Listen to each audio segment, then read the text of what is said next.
Governor, you just had a one-on-one visit with President Donald Trump, and you two seem to have a very good relationship. How does that relationship benefit Texans? Texas is the centerpiece of the United States in so many ways. Obviously the border, which I will come back to, but think of the energy sector. We have the most prolific energy sector in the country, but really one of the most prolific in the entire world. And with Texas shipping LNG, producing oil and gas that's used across the entire world, that's tremendous for our economy. But there's so many other ways in which Texas just leads the economy of the United States. #1 for jobs and #1 in so many ways. And so Texas plays a key role in the future of the Trump administration and the future of the United States. And you told the president that that Texas can provide billions in assets to help with border security, help with immigration. But if the federal government does not reimburse Texas for the billions that have already been spent on border security, are you still willing to provide billions more for them? I've been working with the Texas congressional delegation, other members of Congress, including the Speaker, including on the Senate side, as well as with the Trump administration. Everyone really respects Texas and appreciates Texas for what we did over the past 4 years. Let me give you one example. Texas law enforcement alone seized more than 600 million deadly doses of fentanyl. That's more than enough to kill every man, woman, and child in the United States, Canada, and Mexico combined. The point is this: none of us know how many people are alive today because of the fentanyl seized by Texas law enforcement.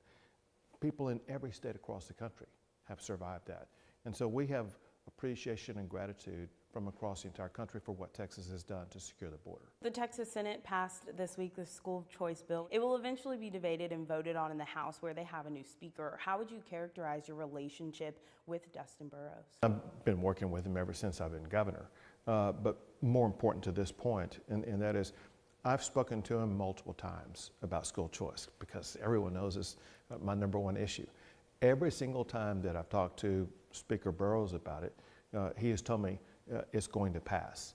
And every House member that I've talked to has said the same thing. So I feel good about it. Listen, everyone knew before the session began, this is something that I'm very serious about and that we have to get across the finish line. Are you comfortable with the provisions in the bill that were added on the Senate floor? And do you remain confident that the school choice bill will pass the House? And if it does, there's a lot of concern about public school funding. And what is your plan to ensure that public school funding will remain equal or greater than voucher funding? Because of what happened in the last elections, we've picked up many more votes in the Texas House to pass school choice, which is one reason why it should be on a trajectory to get passed.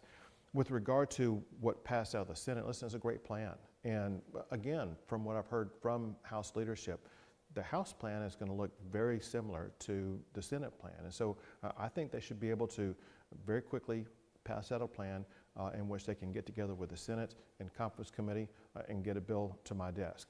Importantly, people need to understand that funding for public education is completely separate from funding for school choice. We don't take money from public education for school choice, just like we don't take money from education for roads or water or power or anything like that. It's a separate pot of money. But know this also, and I made this clear in my State of the State address, and that is, when we finish this session, public school funding will be at an all-time high, per student funding will be at an all-time high, and teacher pay will be at an all-time high. And so we are all in making sure we have the best public schools, as well as choice for parents. Understanding the primary goal, and that's to put Texas on a pathway to rank #1 in the United States for educating our children. To do that, we need effective public schools, but also putting parents in control of their child's education by giving them the choice that is best for their own child. Thank you for watching our YouTube channel. Let Spectrum News be your resource for balanced, in-depth political coverage, and click the subscribe button right here. You can also download our app or watch us on TV to learn more about the candidates, where they stand on the issues, and more. We'll see you then.